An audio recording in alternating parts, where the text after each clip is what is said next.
Hi. I had to sit with this week's sessions to really find and precipitate a beautiful, deep underlying aspect that it came down to. Initially, it showed up in, the first two, kind of something just wasn't sitting right. And what showed up is with one,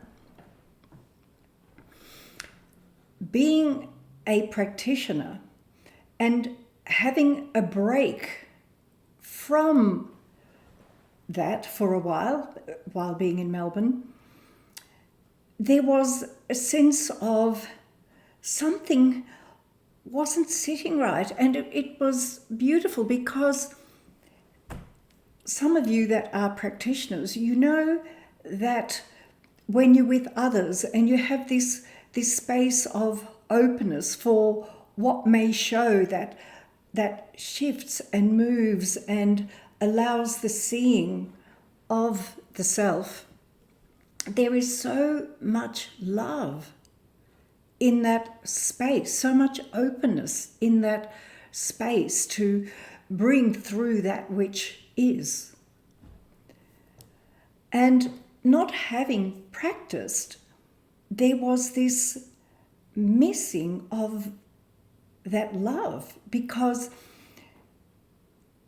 that love was so regularly experienced in the work that the work not being there, that was missing. And then it came clear that this is something that can be experienced, saying hello to somebody that you're passing, or the simplicity of feeling that love. It comes out of your eyes as you see others. It can be a continuous experience. And that was felt into. And the other who had a similar experience to not feeling quite right, and what can happen in a lot of relationships when we become very familiar. Some people are very feely touchy and some are not feely touchy.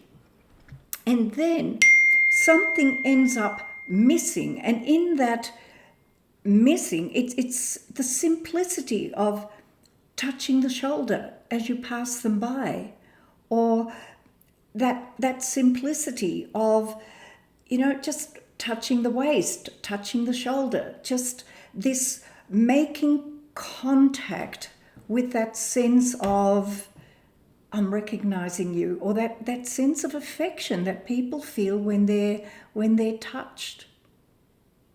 And that brought about a softness.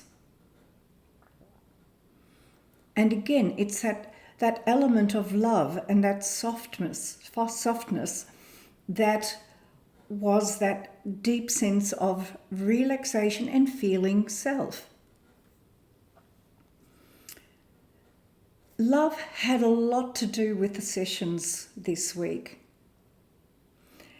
And those that come into this world with a heightened sense of ability, that when that ability is exercised to the best of their ability, and then wanting it to be better and better, can bring about an exhaustion where originally what is there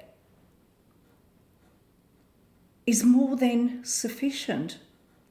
There seems to be, and I've seen it several times, there seems to be, when something feels very normal to us,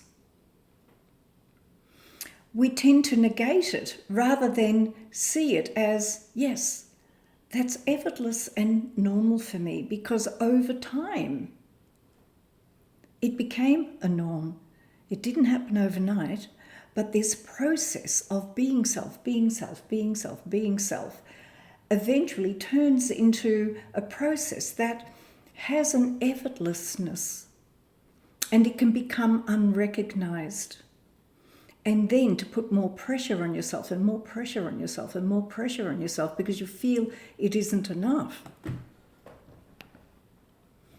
is incredibly destructive and exhausting. And to be able to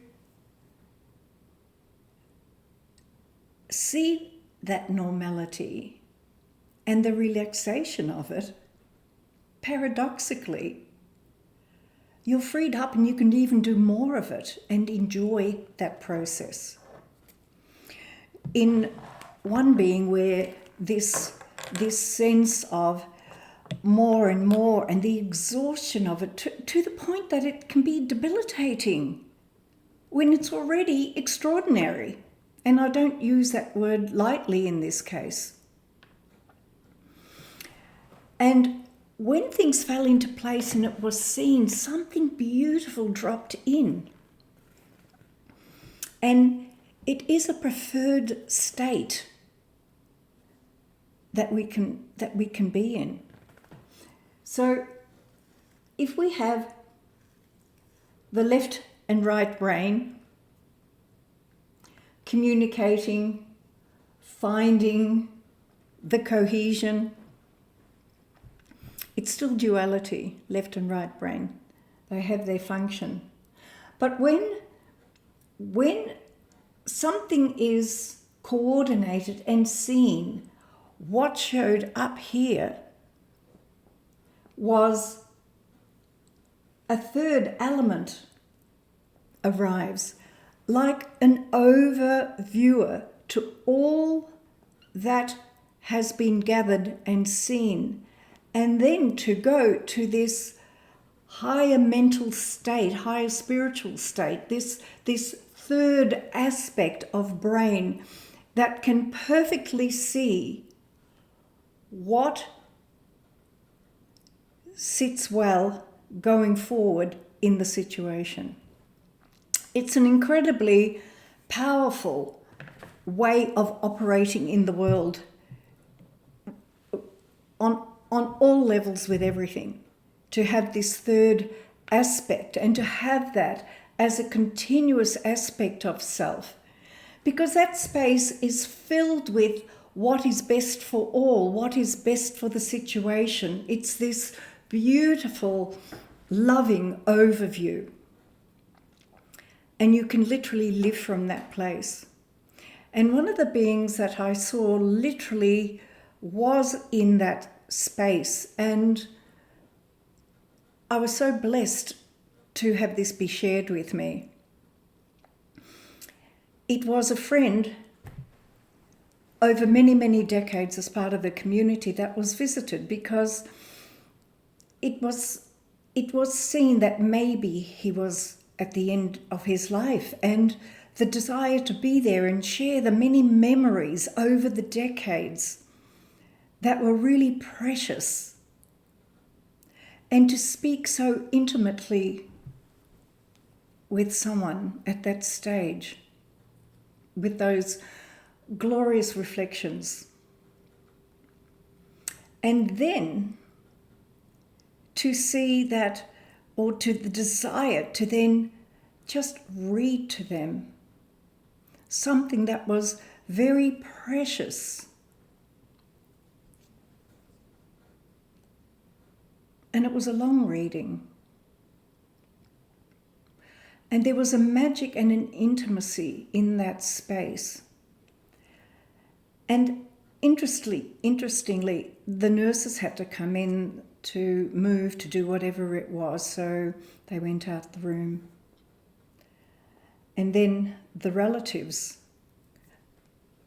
went back in, and within moments the last breath was taken.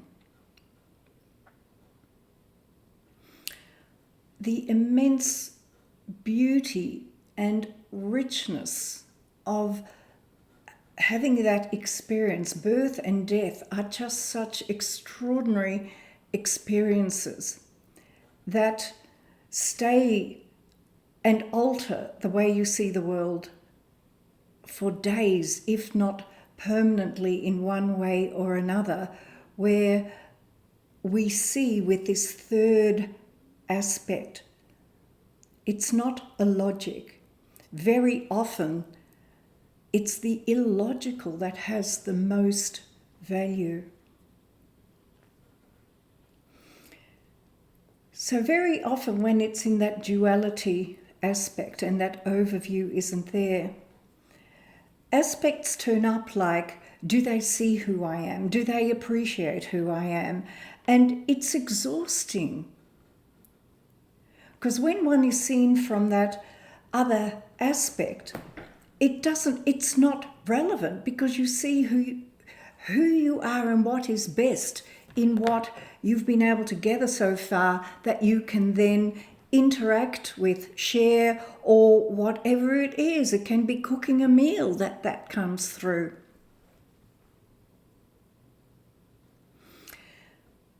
And when that aspect falls in,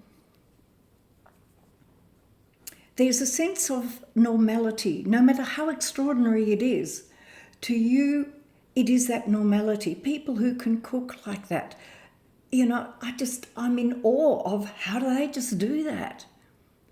To them, it's that normality. And when you fall into that normality like it's nothing, that's when the joy and the love goes into that cooking, into that discussion, into the work. And joy as a byproduct by default. So there very much was that when we are in that space where love meets love, that we are most freed up and that we are most relaxed and not focused on any external perception that you may decide or label yourself with.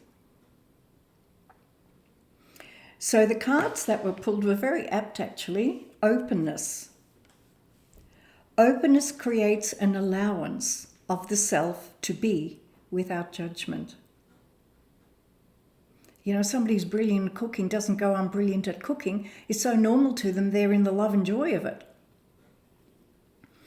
Openness breaks down barriers, melts away fears, and allows creativity and communication to flow. Check your feelings. When you are being open, there will be no need to feel defensiveness. Let go all levels of fear, doubt, worry, concern, labels. And what you have left will be confidence, self-esteem, and love, all of which function very well with openness. The other card was responsibility.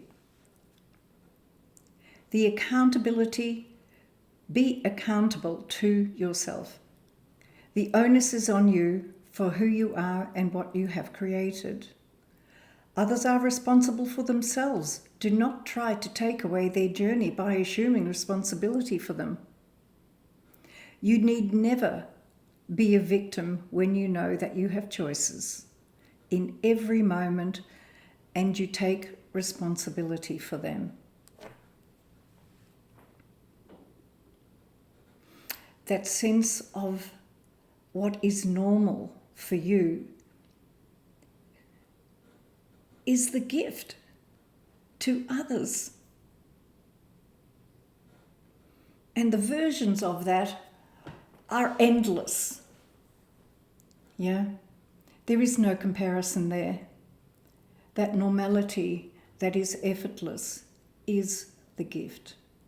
And that's the part that is so filled with love.